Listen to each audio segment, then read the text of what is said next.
What's up, y'all? So, all right, real quick. Before I start getting into the topic, let me ask y'all a quick question. I want y'all to try to think for a second. Use your critical thinking.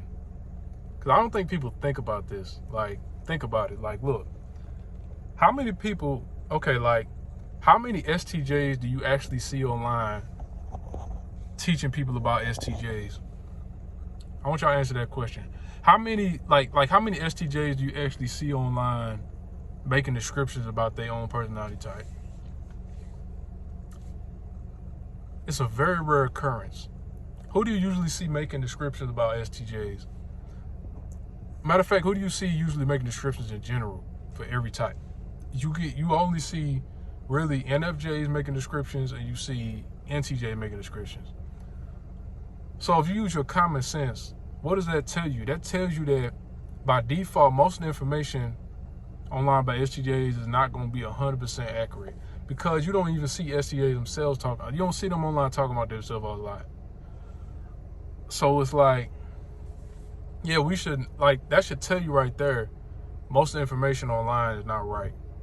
That should tell you, so my whole thing is, you'll see me talk about STJ. I try to make videos giving you information on them, and it's not going to sound like the information that you hear online, because it's not none on here. You don't see STJs on here talking about themselves. You know what I'm saying? So, yeah, that should be common sense. But, yeah, man, it's like, this shows you right there why it's going to be lopsided to begin with. So it's like, I mean, the whole perception of things have been changing. I've been noticing over the years, man. I've been into Myers-Briggs for a while, longer than a lot of these people on here that talk about Myers-Briggs. Because I'll tell you right now, there's a phenomenon with human nature where us as humans, we have a propensity to, when we first learn something, we tend to think we're experts at it when we first learn it. We all do this as human beings.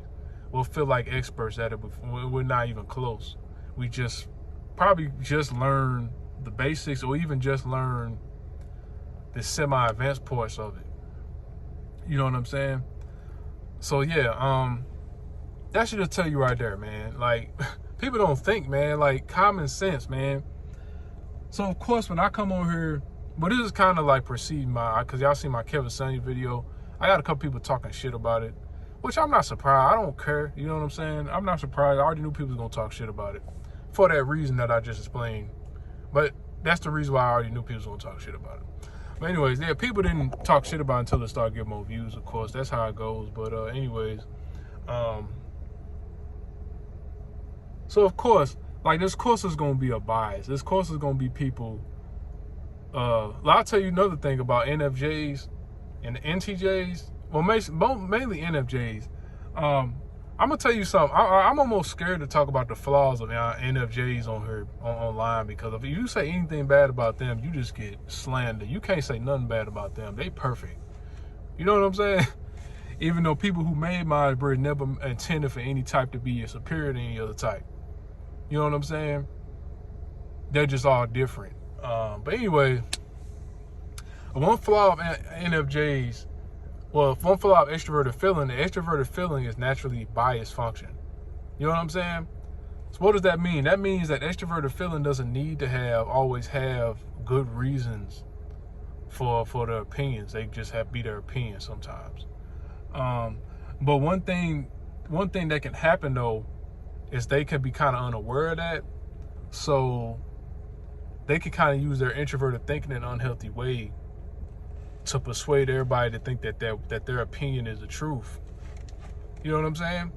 So that's a big reason why a lot of this perception about STJs is wrong, because a lot of these NFJs, they might have some bad experience with STJs, or they just might not be that fond of them. It's not that's not a bad thing to not be that fond of a type. But the thing is, they'll start to push their opinion out on other people. These, of course, are probably unhealthy or immature ones. I'll say more immature. I wouldn't call that unhealthy, that's immature. But they start to push their opinion on the people, and so now they got everybody thinking that. That's the power of extroverted feeling, actually, though. Extroverted feeling can easily persuade the crowd, you know what I'm saying? So that's what ends up happening. They got their bad experience with STJs, and the only STJs people want to talk about is, okay, they boss that was an STJ that they don't like, or they say, oh, I don't get along with my mom is an STJ. And some of these people not even be STJ. They could just be assuming that they're STJ because they don't like them. So they could just be thinking like, okay, everybody I don't like must be an STJ. You know what I'm saying? But I'll take people's word on it. If somebody says somebody's an STJ, I can't say that they wrong because I'm not there. I don't know the person.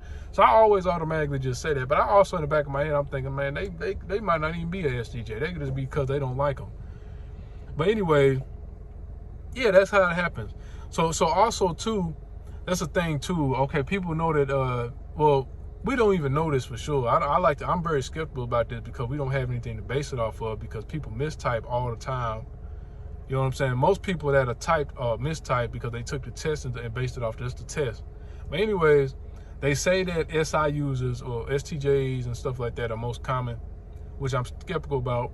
But I'm not going to say that it's wrong because I don't even have enough proof to say that it's wrong. But I'm skeptical and I think it is wrong. But I'm gonna just take it for what it is.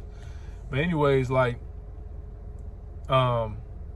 they say that they're more common than, the most common, and they say the NFJs are rare, right?